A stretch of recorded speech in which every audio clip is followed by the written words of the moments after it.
മുഖ്യമന്ത്രിയുടെ യോഗത്തിൽ ഇന്ന് ചേർന്ന എല്ലാ വകുപ്പുകളെയും മന്ത്രിമാരെയും പങ്കെടുത്തിട്ടുള്ള യോഗം ദുരന്ത ലഘൂകരണ പ്രവർത്തനങ്ങൾക്ക് രൂപം നൽകിയിട്ടുണ്ട്. പ്രധാനമായിട്ടും ചില വകുപ്പുകളെ ഇക്കാര്യത്തിൽ പ്രത്യേകമായ ചുമതല നൽകിയിട്ടുണ്ട്. തദ്ദേശ സ്വയംഭരണ സ്ഥാപനങ്ങൾ അക്കാര്യത്തിൽ പ്രധാനപ്പെട്ടൊരു പങ്ക് വഹിക്കുന്നുണ്ട്. ലോക്കൽ ഹീറ്റ് ആക്ഷൻ പ്ലാനുകൾ തയ്യാറാക്കാനുള്ള ചുമതല തദ്ദേശ സ്വയംഭരണ സ്ഥാപനങ്ങൾക്ക് നൽകിയിട്ടുണ്ട്. ഇതിനായി ജില്ലാ ദുരന്ത നിവാരണ അതോറിറ്റികളുടെ സാമ്പത്തികവും സാങ്കേതികവുമായിട്ടുള്ള സഹായങ്ങൾ ഉറപ്പിക്കണം എന്ന് പറഞ്ഞിട്ടുണ്ട്. മാർച്ച് മാസത്തിൽ തന്നെ മുഖ്യമന്ത്രിയുടെ നേതൃത്വത്തിൽ ചേർന്ന യോഗത്തിൻ്റെ തീരുമാനത്തിൻ്റെ ഭാഗമായി എല്ലാ ജില്ലകൾക്കും 1 കോടി രൂപ അഡ്വാൻസായി ജില്ലാ ഭരണകൂടത്തിന് നൽകിയിട്ടുണ്ട്. ജില്ലാ ഭരണകൂടം ഏർപ്പെടുത്തേണ്ട ഈ പ്രവർത്തനങ്ങൾക്ക് വേണ്ടി മാത്രമല്ല, അടിയന്തരമായി സഹായിക്കേണ്ട തദ്ദേശ സ്വയംഭരണ സ്ഥാപനങ്ങളെയും ഈ അർത്ഥത്തിൽ സഹായിക്കണം.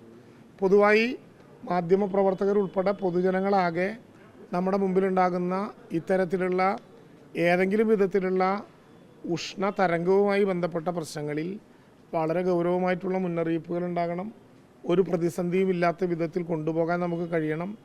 നമ്മുടെ പൊതുപ്രദേശങ്ങൾ, പ്രത്യേകിച്ച് മാർക്കറ്റുകൾ, ആരോഗ്യ കേന്ദ്രങ്ങൾ, ട്രാഫിക് സിഗ്നലുകൾ തുടങ്ങിയിട്ടുള്ള സ്ഥലങ്ങളിൽ നിർബന്ധമായിട്ടും താൽക്കാലിക പന്തലുകൾ, തണ്ണീർ പന്തലുകൾ വയ്ക്കണം.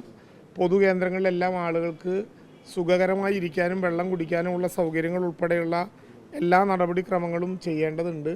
എല്ലാ വകുപ്പുകളോടും, പ്രത്യേകിച്ച് തദ്ദേശ സ്വയംഭരണ വകുപ്പ്, മൃഗസംരക്ഷണ, കൃഷി വകുപ്പുകൾ, labour department, police, water authority, അങ്ങനെ പ്രധാനമായിട്ടും ഈ പ്രവർത്തനത്തിൽ ഏർപ്പെടേണ്ട വകുപ്പുകളെല്ലാം പ്രത്യേകമായിട്ടുള്ള ആക്ഷൻ പ്ലാൻ തയ്യാറാക്കിയിട്ടുണ്ട്.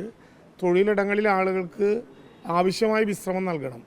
ഇനി യൂണിഫോം ധരിച്ചുകൊണ്ടുള്ള തൊഴിലെടുക്കുന്ന ആളുകൾക്ക്, പോലീസ് ഒഴികെ പ്രത്യേകിച്ച് സ്ഥാപനങ്ങളിലൊക്കെ തൊഴിലെടുക്കുന്ന ആളുകൾക്ക് യൂണിഫോം കോഡ് ഒഴിവാക്കാൻ കഴിയുന്ന സാഹചര്യം ഉണ്ടെങ്കിൽ അത് ഒഴിവാക്കാൻ ബന്ധപ്പെട്ട സ്ഥാപനങ്ങളിലെ ഉടമകളുമായി ബന്ധപ്പെട്ട് ഒരു പ്രവർത്തനം നടത്തണം എന്നും പറഞ്ഞിട്ടുണ്ട്.